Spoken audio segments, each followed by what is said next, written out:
ನಮಸ್ಕಾರ, ಆದಾಬ್, ಜೈ ಭೀಮ್. ನಾನು ನಿಮ್ಮ ಭಾಗ್ಯನಾರಾಯಣ ಬೊಗವರಪು. ನೀವು ನೋಡ್ತಾ ಇದ್ದೀರಿ ಸುದ್ದಿ ಸರ್ಕಲ್. ನಿನ್ನೆಯಿಂದ ಪಾಕಿಸ್ತಾನದ ಇಸ್ಲಾಮಾಬಾದ್ನಲ್ಲಿ ಅಮೆರಿಕ ಮತ್ತು ಇರಾನ್ ನಡುವಿನ ಶಾಂತಿ ಮಾತುಕತೆಗಳು ನಡೀತಾ ಇದೆ. 3 ದಿನಗಳ ಹಿಂದೆ ಯುದ್ಧ ವಿರಾಮ ಆಗಿತ್ತಲ್ಲ, ಅದರ ಪೂರಕವಾಗಿ ಶಾಂತಿ ಮಾತುಕತೆಗಳು ನಡೀತಾ ಇದೆ. ಸೊ ಮೊದಲ ದಿನ ಶಾಂತಿ ಮಾತುಕತೆಗಳಿಗೆ ಬರುವುದಕ್ಕಿಂತ ಮೊದಲೇ ಇರಾನ್ ಒಂದು ಎಚ್ಚರಿಕೆಯನ್ನು ಕೊಡ್ತು. ನಮ್ಮ ಬೆರಳು ಟ್ರಿಗರ್ ಮೇಲಿದೆ ಅಂತ. ಅದೇ ರೀತಿಯಲ್ಲಿ ಇರಾನ್ನಲ್ಲಿ 10 ಲಕ್ಷ ಸೈನ್ಯವನ್ನು ಸಿದ್ಧ ಮಾಡಿಕೊಂಡು ಕೂತಿದೆ ಯುದ್ಧಕ್ಕಾಗಿ. ಇನ್ನು ಈ ಕಡೆ ಅಮೆರಿಕ ಸಹ ಅದೇ ರೀತಿಯಲ್ಲಿ ಮಾತುಕತೆಗೆ ಬಂದಿದೆ, ಆದರೆ ಯುದ್ಧಕ್ಕೆ ಬೇಕಾದ ಸಿದ್ಧತೆಗಳನ್ನು ಅದು ಸಹ ಜೋರಾಗಿ ಮಾಡ್ಕೊಳ್ತಿದೆ. ಸೊ ಇರಾನ್ನ ಸಿದ್ಧತೆ ಏನು, ಅಮೆರಿಕದ ಏನು ಸಿದ್ಧತೆಗಳ ಬಗ್ಗೆ ನಮಗೆ ವರದಿಗಳು ಬಂದಿದ್ದಾವೆ, ಅದನ್ನು ವಿವರಿಸುವಂತಹ ಪ್ರಯತ್ನವನ್ನು ಮಾಡ್ತೀನಿ. ಅದರ ಜೊತೆಗೆ ಈ ವಿಮಾನ ಬಂತಲ್ಲ, ಇರಾನ್ನ ನಿಯೋಗವನ್ನು ಕರ್ಕೊಂಡು, ಆ ವಿಮಾನದಲ್ಲಿ ಖಾಲಿ ಸೀಟುಗಳ ಮೇಲೆ ಮೊದಲ ದಿನ ಹತ್ಯೆ ಆದ್ರಲ್ಲ ಪುಟ್ಟ ಪುಟ್ಟ ಮಕ್ಕಳು ಅಮೆರಿಕ ದಾಳಿಗೆ, ಶಾಲೆ ಮೇಲೆ ಬಾಂಬ್ ಹಾಕಿದ್ರಲ್ಲ ಕ್ರೂರಿ ಅಮೆರಿಕ, ಆ ಮಕ್ಕಳ ರಕ್ತ ಸಿಕ್ತ ವಸ್ತುಗಳನ್ನು, ಸ್ಕೂಲ್ ಬ್ಯಾಗುಗಳನ್ನು ಹೊತ್ತು ಆ ಫ್ಲೈಟ್ ಬಂತು. ಸೊ ಅದನ್ನು ಸಹ ವಿವರಿಸುವಂತಹ ಪ್ರಯತ್ನವನ್ನು ನಾನು ಮಾಡ್ತೇನೆ.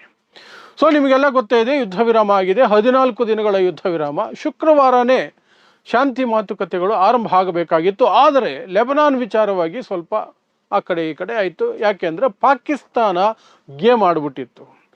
ಇಲ್ಲಿ ಇರಾನ್ಗೆ ಹೇಳಿದಂತಹ ಷರತ್ತುಗಳೇ ಬೇರೆ, ಅಮೆರಿಕಕ್ಕೆ ಹೇಳಿದ ಷರತ್ತುಗಳೇ ಬೇರೆ.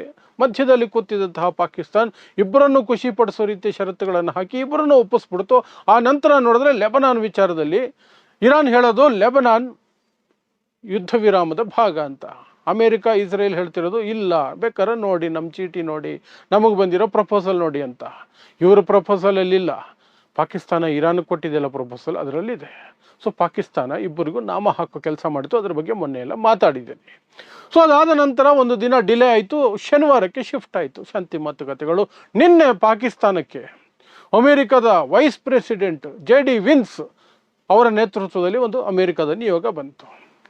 ಈ ಕಡೆ ಇರಾನ್ ಕಡೆಯಿಂದ ಮೊಹಮ್ಮದ್ ಗಾಲಿಬಾಫ್, ಇರಾನ್ನ ಪಾರ್ಲಿಮೆಂಟಿನ ಸ್ಪೀಕರ್, ಸಂಸತ್ತಿನ ಸಭಾಧ್ಯಕ್ಷರು, ಅವರ ನೇತೃತ್ವದಲ್ಲಿ ಇರಾನ್ನ ನಿಯೋಗ ಬಂತು.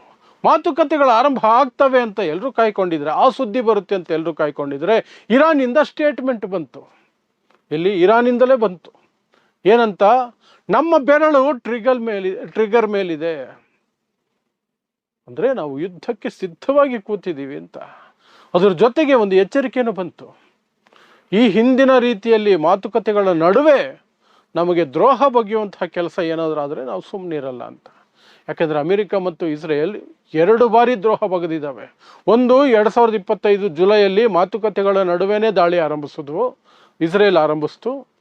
2026 ಫೆಬ್ರವರಿ 28ನೇ ತಾರೀಕು ಮಾತುಕತೆಗಳ ನಡುವೆನೇ ಯುದ್ಧವನ್ನು ಅಮೆರಿಕ ಮತ್ತು ಇಸ್ರೇಲ್ ಆರಂಭಿಸ್ತು. ಮೊದಲನೇ ದಿನಾನೇ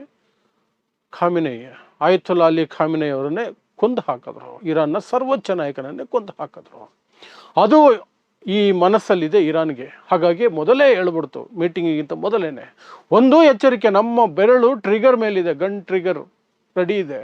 ಅದರ ಜೊತೆಗೆ ಕಳೆದ ಬಾರಿ ಥರ ನಮಗೇನಾದರೂ ದ್ರೋಹ ಬಗೆಯೋ ಪ್ರಯತ್ನ ಮಾಡಿದ್ರೆ ನಾವಂತೂ ಒಂದು ಕ್ಷಣ ಕೂರಲ್ಲ, ಮಾತುಕತೆಯಲ್ಲಿ ಯುದ್ಧನೇ ನೆಕ್ಸ್ಟು ಅಂತ. ಸೊ ಅಲ್ಲಿಗೆ ಇರಾನ್ ಎಲ್ಲ ಸಿದ್ಧತೆ ಮಾಡ್ಕೊಂಡಿದೆ. ಆ ಸಿದ್ಧತೆ ಏನು ಅಂತಂದರೆ, ಇರಾನ್ನಿಂದ ಬರ್ತಿರುವಂತಹ ಸುದ್ದಿ 10 ಲಕ್ಷ ಸೈನ್ಯವನ್ನು ಕಂಪ್ಲೀಟಾಗಿ ವಾರ್ ಪ್ರಿಪೇರ್ಡ್ ಮಾಡಿಟ್ಕೊಂಡಿದೆ. ಈಗ ಏನು ಒಂದು ಚಿಟಿಕೆ ಹೊಡೆದ್ರೆ ಸಾಕು ಯುದ್ಧ ಮಾಡೋಕ್ಕೆ ಶುರು ಮಾಡಿಬಿಡ್ತಾರೆ. ಆ ರೀತಿಯಾಗಿ 10 ಲಕ್ಷ ಸೈನ್ಯ, ಅದರಲ್ಲಿ 6ರಿಂದ 7 ಲಕ್ಷ ಇರಾನ್ ಸೇನೆಯೇ ಇದೆ. IRGC ಸುಮಾರು 1.25 ರಿಂದ 2 ಲಕ್ಷ ಇದೆ, 8 ಲಕ್ಷ ಅದೇ ಆಯಿತು. ಅದು ಬಿಟ್ಟು ಅಲ್ಲಿ ಆ್ಯಕ್ಚುಯಲ್ ಆಗಿ 1.5 ಕೋಟಿಯವರೆಗೆ ಬಂದೂಕು ಟ್ರೈನ್ಡ್ ಸರ್ಕಾರಿ ಉದ್ಯೋಗಿಗಳು, ಯುವಕರು ಅಥವಾ ವಾಲಂಟಿಯರ್ ಆಗಿ ಅವರೇ ಯುದ್ಧಕ್ಕೆ ನಮ್ಮನ್ನು ಬಳಸ್ಕೋಬೋದು ಅಂತ ಹೇಳ್ಕೊಂಡಿರೋರು ಅವರೆಲ್ಲರೂ ಇದ್ದಾರೆ. ಹಾಗೆ ನೋಡಿದ್ರೆ ಅವರನ್ನು ಬಳಸ್ಕೊಳ್ತಾನೆ ಇಲ್ಲ. ಕೇವಲ 6ರಿಂದ 7 ಲಕ್ಷ ಇರುವಂತಹ ಇರಾನ್ ಆರ್ಮಿ ಪ್ಲಸ್ IRGC ಅದು ಸಪ್ರೇಟು, ಅದೊಂದು 2 ಲಕ್ಷ, 8 ಲಕ್ಷ, ಇನ್ನೊಂದು 2 ಲಕ್ಷ ಬೇರೆಯವರು ಅಂತ ಇಟ್ಕೊಂಡ್ರು ಸಹ 10 ಲಕ್ಷದ ಸೈನ್ಯವನ್ನು ಇರಾನ್ ಸಿದ್ಧ ಮಾಡಿಟ್ಕೊಂಡು ಮೀಟಿಂಗ್ ಬಂದು ಕೂತ್ಕೊಂಡಿದ್ದಾರೆ. ಇದು ಇರಾನ್ನ ಸಿದ್ಧತೆ. ಆದರೆ ಈ ಕಡೆ ಅಮೇರಿಕದ ಸಿದ್ಧತೆ, ಅದು ಸಹ ತನ್ನ ಯುದ್ಧ ನೌಕೆಗಳನ್ನು ಕಂಪ್ಲೀಟಾಗಿ ರಿವ್ಯಾಂಪ್ ಮಾಡ್ತಾ ಇದೆ, ತುಂಬಿಸ್ತಾ ಇದೆ ವಾರ್ ಫ್ಲೈಟ್ಗಳ ಮೂಲಕ. ಅದನ್ನು 1 ಇಂಚು ಜಾಗ ಇದ್ದರೂ ಅಲ್ಲೊಂದು ಫೈಟರ್ ಜೆಟ್ಟನ್ನು ಬಂದು ಕೂರಿಸ್ಕೊಳ್ತಾ ಇದೆ.